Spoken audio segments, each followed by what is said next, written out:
Hello, everyone, and good morning, and welcome to another Historians interview here on Tales from the Wandering Scribe. I'm your host, Gabriel Garcia, otherwise known as the Wandering Quill and the Wandering Scribe. And joining us today is a historian making their official debut here on the show. Now, my guest today is a jack of all trades. They are a tutor, they are an author, and they absolutely love history. They're currently working on their oncoming book, which is about Germanicus, Tiberius's nephew, which will also delve into the realm of Roman history, as well as future historical fiction works down the road. He's also a specialist when it comes to the history of the Aztecs, but he's also a big lover of empires, Vikings, China, and Japan. So without further ado, let's give a huge round of applause to today's guest joining us all the way from the UK, historian Alessio Perry. Alessio, welcome to the show. Thank you, Gabriel. Thank you for having me. It's a great pleasure and opportunity to be here. I'm quite excited. Awesome.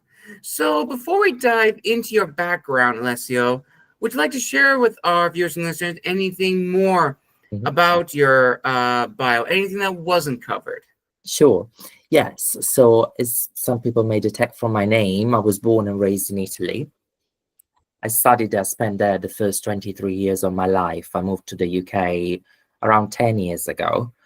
I graduated in history at the University of Pisa.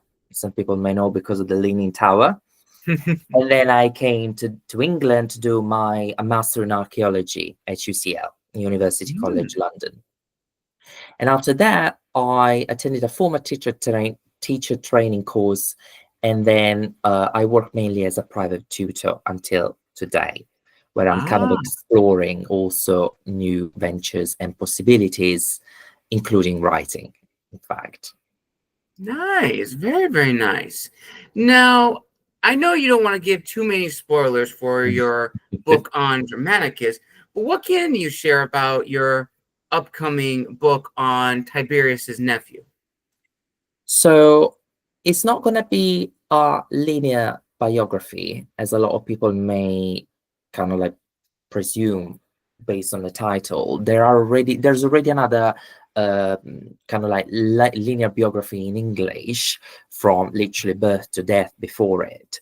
My approach was slightly different because it's based on understanding mainly how Germanicus died, but even more so how its memory and the history around it was then shaped and reconstructed later on by people around him in order to kind of like, let's say, convey their ulterior motives, or like rather like pursue their ulterior motives and carry on different messages.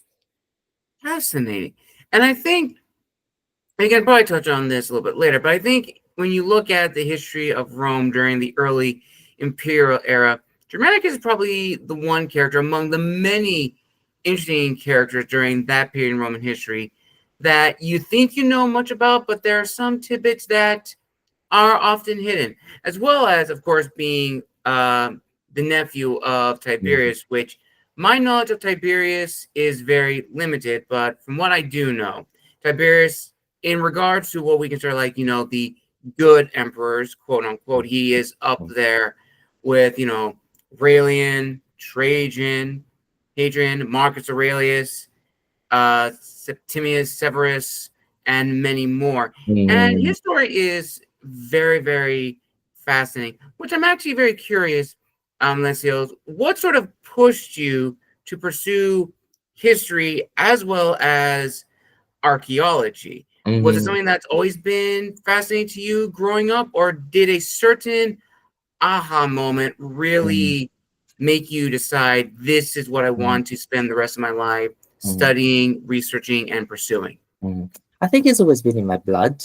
When I think about it, I do remember that since I was 4 or 5, I was obsessed with the pyramids, mummies. Obviously, Egypt is the big kind of like exotic thing that comes into someone's world these days.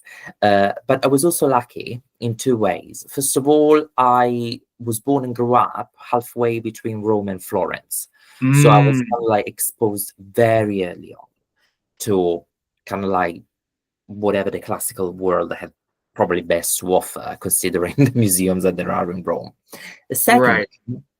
I've got, so my mom's cousin, she's an archaeologist as well, or at least she was training as Oh, well okay. when I was a child. And when my mom was working, I used to spend a lot of time with her. And I do remember that when we were going to the beach, I, instead of playing in the sand or going into the water, I was actually quite curious about listening to her reviewing for her exam. And it's funny enough you mentioned Tiberius because this name has always been with me. Like I do remember specifically asking her about, who was Tiberius, what he had done, things like that. So it's kind of like one of those irony of life, really, that now I've made it part of my own life to some extent, but it's always been there. So I'd say, yeah, rather than a aha moment, it's kind of like a lifelong pursuit and love, really. Fascinating. And now that actually perfectly segues into what I call the creation of the historian, Mhm. which I'm always interested to hear each individual person's story and their drive and motivation. So let's start off with a little icebreaker. So after, of course, you graduated with your degree in archaeology and, of course, your degree in history, what was sort of your goal going into both fields, as well as the promise making to the people that you work with? And also, you mentioned earlier that you're also a private tutor. So also in regards to that, what is also your goals and promise to the Mhm. students that you tutor? So I've always been interested. I mean, obviously, it was something that I realized by going through life. It wasn't one thing Mm, that came immediately to me, and like I had to hit a couple of brick walls to actually come to realize that. But I realized that I was very interested in what you would call divulgation, meaning like I took for granted so many things that I knew, but other people didn't. I assumed they would mm, know. And when I actually came about and tell them so, I noticed they were actually quite fascinated and curious because they didn't know anything about it, even things that I thought were either common knowledge in my naivete, or, common lieux, as you say in French, things like that, really. right. So definitely that was what kind of like, I'd say that that's, it is what kind of like has become to motivate me as well. It was divulge, spread information, especially for the people who are curious and are willing to Yes. learn, I'd say. Yeah. Absolutely. And also, speaking as, from one tutor to another, there is that sort of satisfying feeling when you're making that connection and people are learning, from Absolutely. you. And especially when it comes to, let's say, teaching history, Mm, because here in the States, it's been crammed down our throats that history is name dates in places. I don't know if that's the same in UK or back in Italy, but that has always been a major turnoff for yeah. people who want to study history. Mm, And as I've told a lot of historians on the show, it's not just that. History is very complex. History is absolutely. very uh, ever changing in the world. And it's Mhm, always very fun and fascinating. But I definitely feel as historians in today's climate, there's always been this. Well, now I'm seeing this hesitancy to tell people that, we are historians. And it's always weird that that is the case in some mhm, examples. So for mhm, you, Alessio, when did you tell your friends and family that you were going down this direction, this independent road, building upon different mhm, strategies, on mhm, different learning blocks, and just building your own career as opposed to going down what I like to call the two paths, which is working in the private sector in some form of government or mhm. working in the field of academics? Sure. Uh, it's a good question, actually. I'd say so.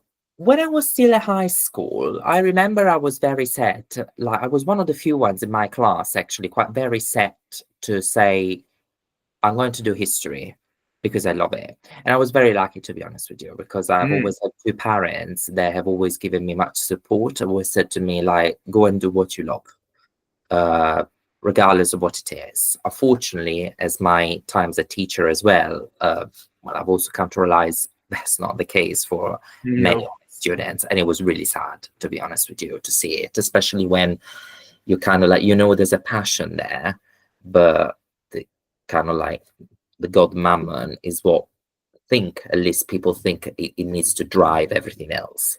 Mm, Um, but so I actually started a PhD for a while as well after my master.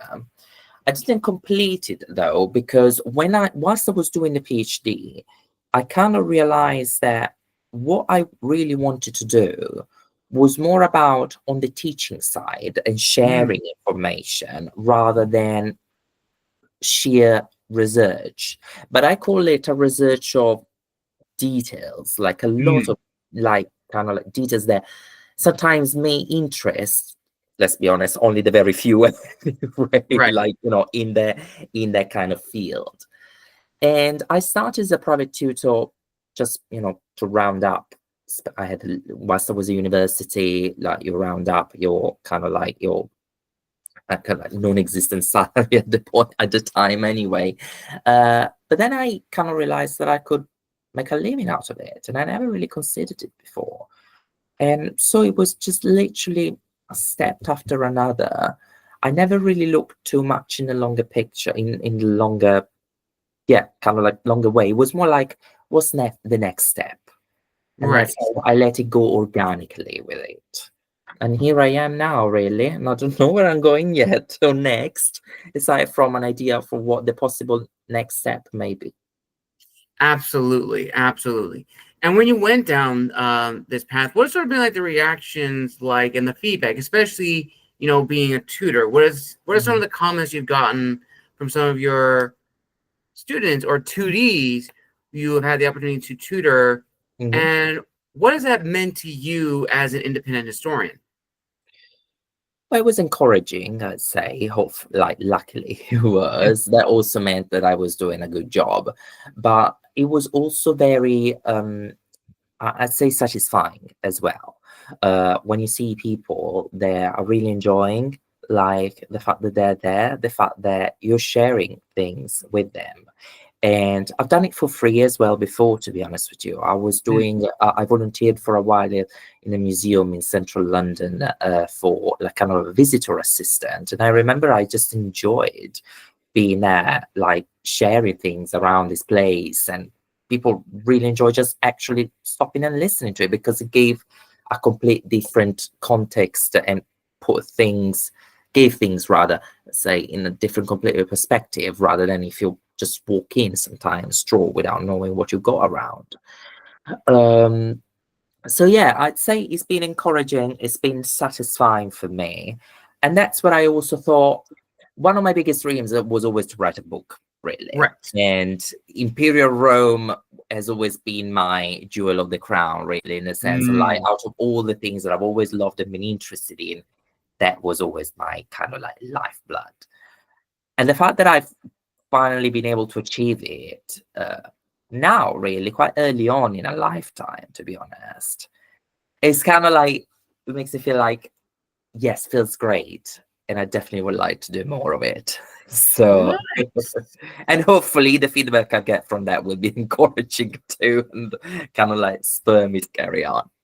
Absolutely, absolutely. I'm actually glad you also brought up again, of course, your book, because that's actually something we're going to be touching on, especially when it comes to the business side of being a historian. Before we get to that, there are a few personal reflective questions I'd like to hear your thoughts on. Mhm. So, the first one is that, as historians, especially in today's digital age, Mhm. I've seen a lot of historians use social media to build their platform, Mhm. to grow their audience. And I think it's incredible and I think it's absolutely amazing. But I'm sure you would definitely agree. Mhm. that it is a double-edged sword, because on one side, you're able to reach your audience, you're able to connect with fellow historians, you're able to network and grow, and that's amazing. On the other side, we leave ourselves exposed to a lot of hate speech, trolls, negativity, and especially in the historical field, people questioning our credentials, our Mm. experience, our background, and Mm. stuff like that. And that could be very detrimental Mm. to an historian's mental health, or just a person's mental health in Yeah. general, and overall their well-being. And of course, imposter syndrome in the historical Mm. field, and I imagine also in the archaeological field, it's Absolutely. always present in Mhm. everyone's mind.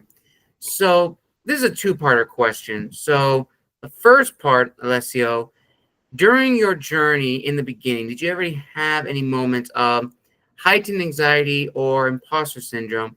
And the follow-up to that question, from that point to now, what has disciplined you to continue being, the person you are now, sticking to your guns, what you believe to be, important as an historian, as an archaeologist, and also just as a student of history? Sure. So, well, imposter syndrome has always been there, I suppose. Like, I kind of like realized it when in Italy, there's a completely different system at Mm, university. It's an oral system where it's just about facts and information, meaning if mm, you're good at memory, then you're great. If your memory is good, rather, you're right. fine. If that's not the case, that's probably not good for you. Now, Mm, when I came to the UK, though, I came to a completely different educational environment. Like the idea of having to construct an argument, the fact that you could say whatever you wanted, really, as long as you provided evidence for it. It was kind of like almost alien to me. So it took me a while mm, to adjust myself to that. And I remember my first couple of essays when I was doing my master. I really felt like I wasn't adding anything to it because I thought, well, I'm kind of like just replicating what people say here, really. What's right. my argument? Well, I know I'm putting references down and things like that, but what does really come through here? And Absolutely. it took me a while. And to be honest with you, I don't think I will never reach an entire full conclusion to it because even when I was writing my book, and I'm pretty sure when I will be writing my next ones, um, you always feel like you're kind of like thinking the idea is that you need to be original. But Hmm. let's be honest, there's so much going on in the world today. Aside from the fact of like the resources, the resources that the internet has also kind of like opened up for a lot of people, Yes. with just even more people than before that we can kind of afford to dedicate ourselves to certain Hmm. types of careers, interests, or passions. So it's very difficult to sometimes for me like scrap that originality. I couldn't understand what it meant for me or the originality of it. I thought that I had to go and discover I was to say like a new manuscript in a monastery or Right. kind of like that really. But then with time, I kind of realized that the originality and the tone you set to a piece of writing, any piece of writing really, comes with the twist you give to it all. It's almost like it's not in the detail, rather is in the bigger picture. And it's the same with Germanicus. It's been a collection, obviously, of a lot of other works Right. done before, segmented, jotted down, like by very specific details about his life, his career, his family, anything really. Um, but it was this bringing things together, almost like in an eclectic way, if you want to say like that, that I think has given it the twist and the originality to it. Then if you can find stuff that no one has ever talked about, even better, because for example, some of the materials I've used comes from an Etruscan / Roman town 20 minutes away from where I grew up. And obviously that's not stuff that you actually see in many publications, especially in the English speaking world today. Right. So, you know, if there's something like that, even better. But I think it came to me like thinking like if you have your own voice, you give your own convictions to it, and you support it with also with what other people have said, but there will always be something different and unique about it regardless. Absolutely. Absolutely. That's a very good point, Alessio. And this sort of leads, again, also back to your book that's coming out, which is, this discussion of in the publication world for academic books or just books in general, if we're in a golden age. And the reason I bring this up is that I've seen this debate in the publishing world that the lockdown years sort of birthed a new generation of authors and writers. And while there is truth to that, I myself, being one of those writers, I began writing my books during the height of 2019, 2020, well, specifically 2020 in particular. This has sort of opened the doors to a debate of, well, are we in a golden age post-lockdown, post-COVID? Some say that we are because there are new voices in the publishing industry, especially in the academic publishing world. But some say that we are not in a golden age or still leading up to it. But some have gone even further and said that we are not because of, the rise of artificial intelligence in the publishing industry. I haven't heard much about AI in the academic publishing world, but I have no doubt that it's also the same thing. It'll be interesting to see. I'm waiting for it. Definitely, Alessio. So, in your opinion, as a fellow author as well, do you believe that we are in a golden age of Renaissance or a pseudo dark age? Well, I've never been much of a type for these grand names that people like to label things with, eras and things like that, because like I always bring the example of the 2nd century AD in Rome, which is the golden age of the empire with Trajan, Hadrian, or Marcus Aurelius and things like that. Like you think like we've reached the apex. I always say to people that the apex, the seeds of decadence are already in there. So sometimes it can kind of be of a misnomer as well, because you're already kind of foreshadowing what is going to happen next. So I do believe that any period is different in the sense that there are pros and cons, lights and shadows in everything. Really. I do believe that it's been incredible. I consider this when I was doing Germanicus was born from my dissertation back in Italy when I did my graduation in Pisa, expanded, reworked, obviously adapted, but that was the kernel of the core. The core of the book itself was that. And it was amazing after 10 years, how many more works, references, things that I've been able to find online now, things that I couldn't do at the time at all. There were, I don't know, probably I was also a bit naive really, but even in the way I was brought up at university and educated, you wouldn't even think about doing like that. So on the one hand, I'd say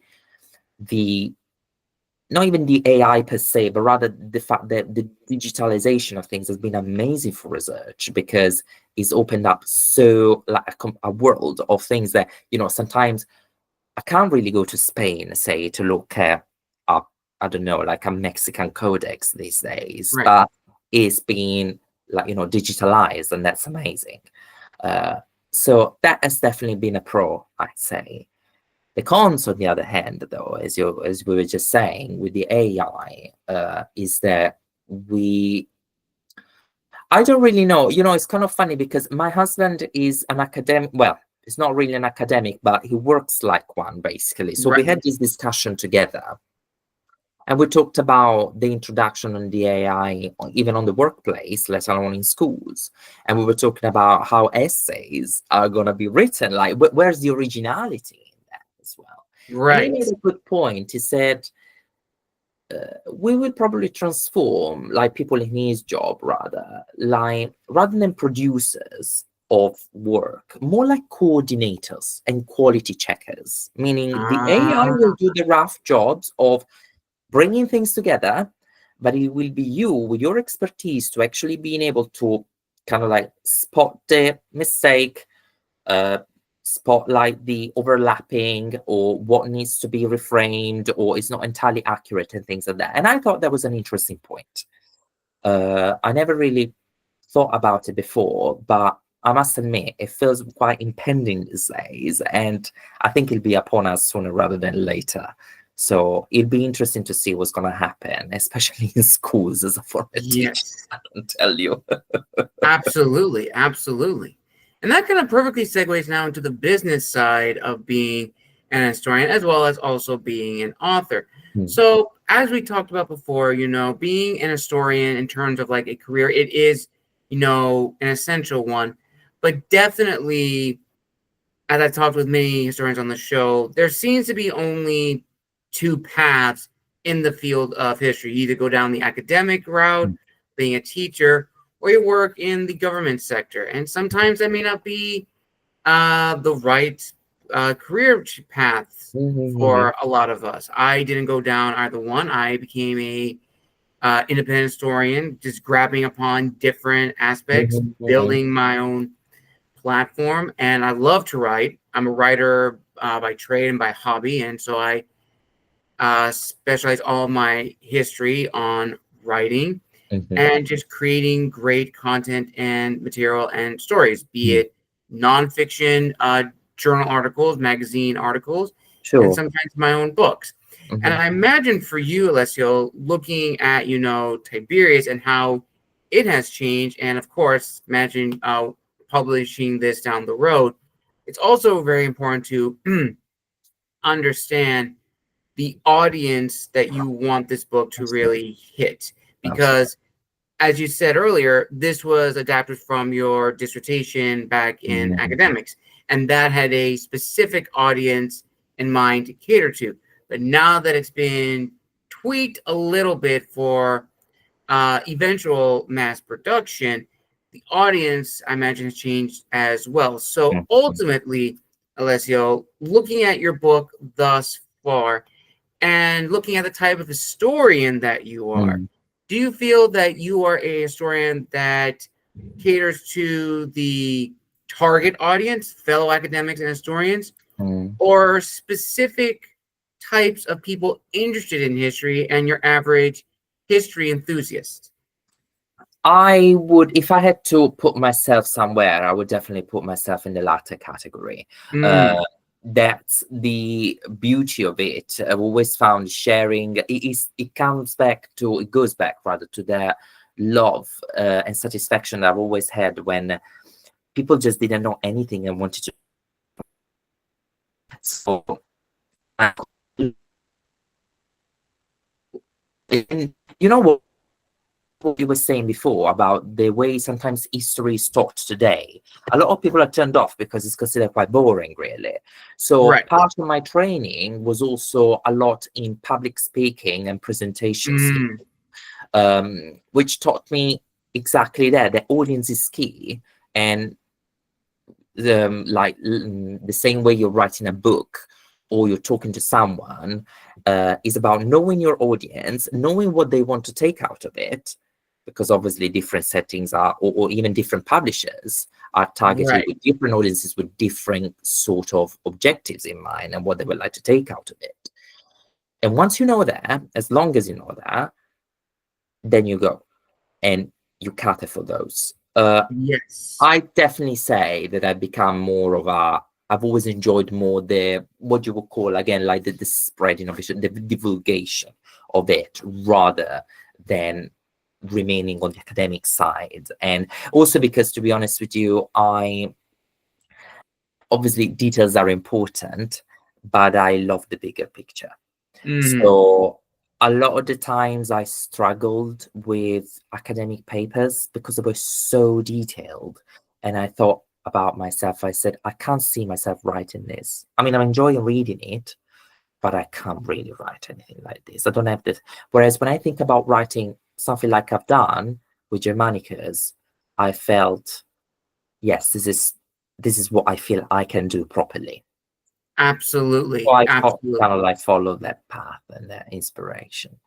Nice. And also as an add-on to that question, I also think it's also important to talk about when it comes to writing about specific people in histories, especially for Rome. Rome is probably the most researched topic in any bookstore from any era, from the Republic era, the Imperial era, the late Western Roman Empire era, and then, of course, the Byzantines. But within each specific era, there are people that not a lot is known about, at least to the general audience. And specifically, Tiberius and Germanicus, I feel, in the plethora of important Roman figures, not a lot of people really know about them. So for you as an historian, how did you, A, gather all of your research to make sure it was not only just factual, but it told a cohesive story, but also didn't get boggled down in the jargon of the research and wrote a biopic that was easy to understand for the average individual, but still staying true to the historical integrity? So it's always been the way I've always approached this kind of research. Same thing that I'm doing for my other book right now is a combination of what you would call more divulgative, less academic books aimed for the general audience to get a gist on how they kind of like tackle or approach, especially jargon, as you say, academic jargon that not everyone obviously would know.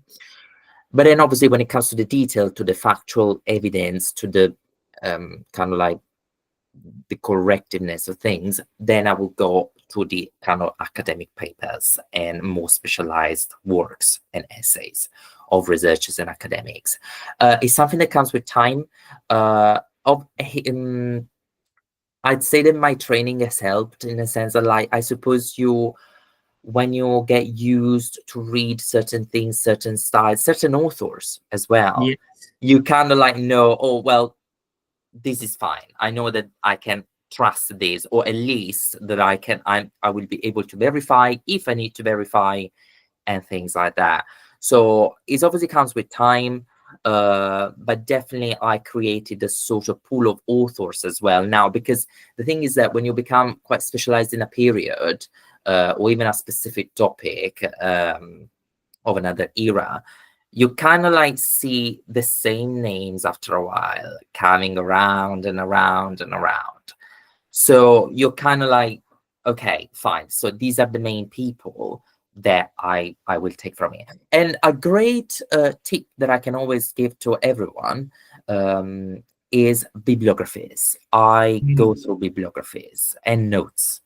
I look at notes. I've discovered great sources just by looking at, whilst I was reading, especially these generic, even to start with, these more kind of like generic books about a topic. Looking at the bibliographies, looking at this at the notes, which include like references and things like that, has been a great starting point a lot of times. And then one thing comes with another, really. So that's been a great introduction to things. Absolutely. I recommend. Absolutely. 100%.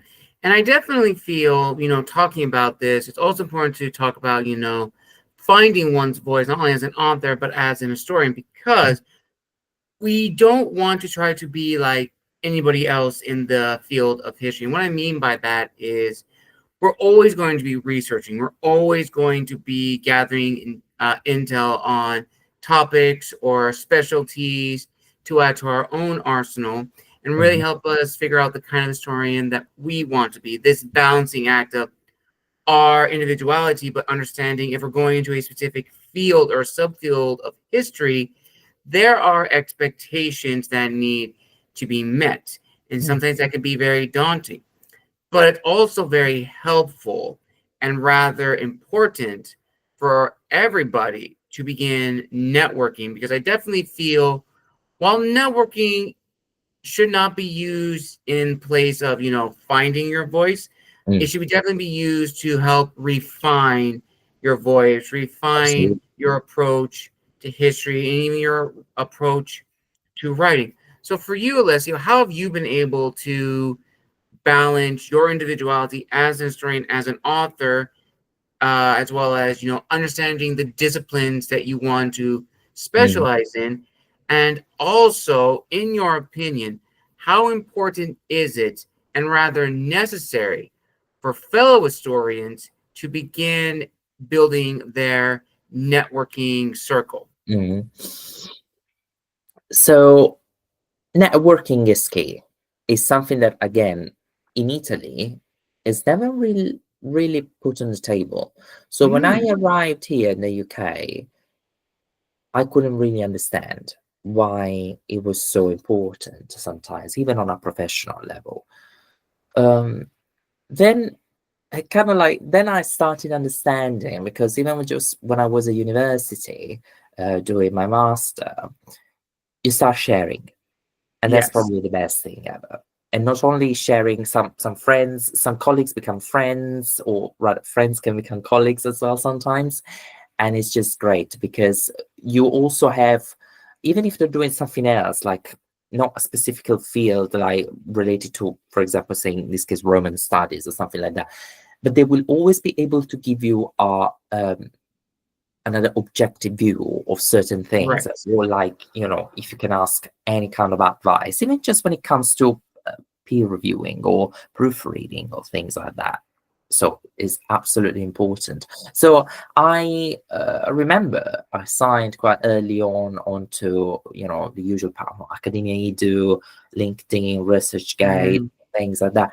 And it was actually amazing because, again, in Italy, you grew up in a culture where a lot of these professors, these specialists, are seen as unreachable. Mm. They're up there, So you're kind of like, and it was amazing because when I was doing my PhD, there was this author that she was just like, I was like spot on a lot of things that I can, like, like when you agree with someone, and she was doing a topic really, really close to what I was researching at the time. And I remember my supervisor at the time told me, like, why don't you text her? So I literally texted her on Academia Edu, and it started a conversation.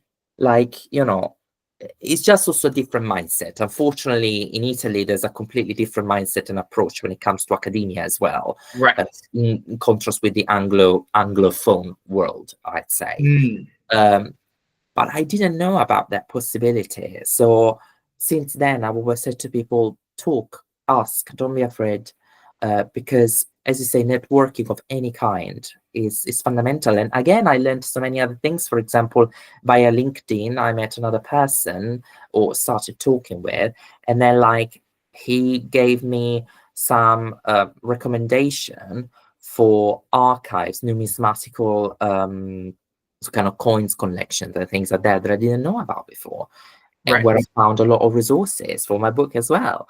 So, absolutely, I'd say that's kind of like that's paramount. In terms of balancing it with your own personality, originality, I think it goes back to what I was saying before. Imagine like a bit of kind of like collecting things. This is where probably my kind of like, suppose, not passion, but rather, how can I say this in English? My leaning towards the bigger picture goes to is Right. that a lot is about gathering information, but then giving it your own original twist to it, and giving your own Right. original shape and bigger picture to it, which can make it different, really. It's tough. I'd say it's like walking on a tightrope of Arcanian balance, but Yes. no. That is very true. That is very, very true, It's Alessio. very difficult to achieve as well. Absolutely. So I don't have an easy answer to that. I'd say that sometimes I have a feeling inside that Mhm. tells me this is good enough. And then it's great to have people who again review things and make me understand, realize things I hadn't seen before. So absolutely. Definitely. Definitely. And sort of the final, and before we get to the final question, Alessio, Sure.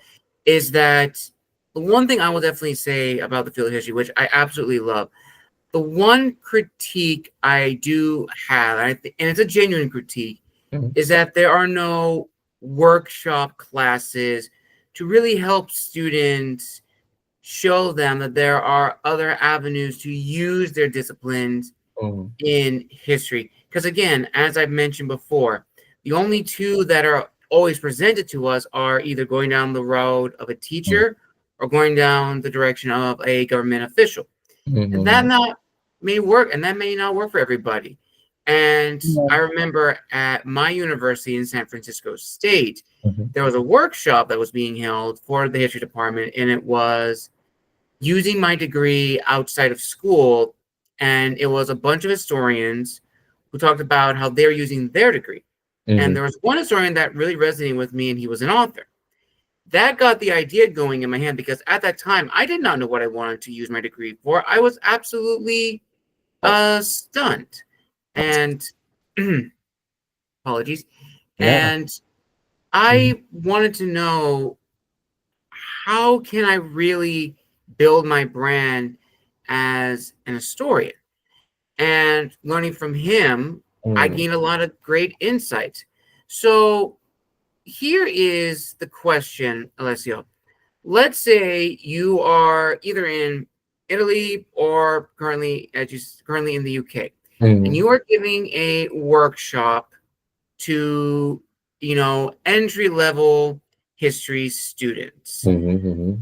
What would you teach in that workshop among the multitude of topics? What would you teach these history students in regards to, using their degree outside of Mhm, academia and government? mhm. So it's a matter of skills. Again, something completely alien to the Italian mentality. Something Mm. that I learned when I was here, because I was exactly in the same conundrum, really. Actually, rather in Italy, that you don't even, it's almost like it ends there. Like for them, it ends there. Like it ends when you get to Oh, degree. There's okay. nothing after. So career advice or workshops, let alone like something that is completely alien. So you have no. Um, when I came here, again, it took me a while to appreciate this idea of skills and transferable skills. And I'd Right. say as a historian, there's a lot that people can take from it. I've seen historians becoming lawyers, historians going into kind of like public speaking as well, going Right. back into museums, working up as well in terms of like, becoming curators. Why not? Yes. List. Some people who went into education, but not only kind of like the school teaching jobs, but for, again, done via media, like into filmmaking, documentary making rather. Absolutely. So again, why? Because there's a certain, I would say, pool of transferable skills that you can take, then move it forward. The one big thing that I'd say to students at university, if it's possible and if it's offered, is to take a course in presentation skills and public speaking, because Okay. it can always be useful, especially because it can open up things that then it might not be your thing. Some people are scared about speaking in public or speaking to someone else, which is absolutely fine. I know people who, to be honest, I was one of them, didn't really think about it before, but then realized actually I had no problem and I actually enjoy doing this. Workshop gave me the clarity as well to understand how I had to kind of like put myself into it, if you want to say like that, and find my skills. But it's a great opportunity, because that's also what brought it more effective, because I knew how to support myself, talk to someone, not not kind of like assuming. And this is what, for example, a great academic in one of my fields, great researcher, but as a teacher, oh my god. So some people think like it's something that comes down a lot in university and academia as well. There's this idea that, you know, the academic is this combination of researcher and teacher, but actually, I think we should separate things. I think you're good at the other. Usually, you know, we're saying like the research is more important a lot for certain, but the teaching as well. Absolutely. That is very, very true, Alessio. Very, very true. And a perfect ending to this incredible historians interview on the show. Thank you, everyone, for joining us for another amazing episode here. Want to give a huge thank you to Alessio for coming on the show and making his official debut. Now, Alessio, again, thank you so much for coming on the show. Now, where can people find you on social media if they want to reach out and connect with you? So I've got a LinkedIn profile, which is Alessio Perry is my name. I've also got a website. I'll create another one to give it a more kind of like historian-based twist. But the website I'm using for now is the one that I use a tutor, which is called the Tutor, because it's mainly categorizing and culture, really, language and culture. So these are my main two avenues right now. I kind of like deleted a lot of them, to be honest with you. I needed a bit of a purge and to reconnect a bit with my books, as we've discussed before. But yes, these are my main two at the moment. Awesome. I'll link all those down below in the description of this video. Again, everyone, thank you so much for joining us for another amazing interview here on the show. A huge thank you to Alessio Perry for coming on the show, making his official debut. Hopefully, this won't be the last time we have him here. Hopefully, we will have him back when his book on Germanicus is out and he can give us all the juicy details. But for now, make sure to follow him on all of his platforms.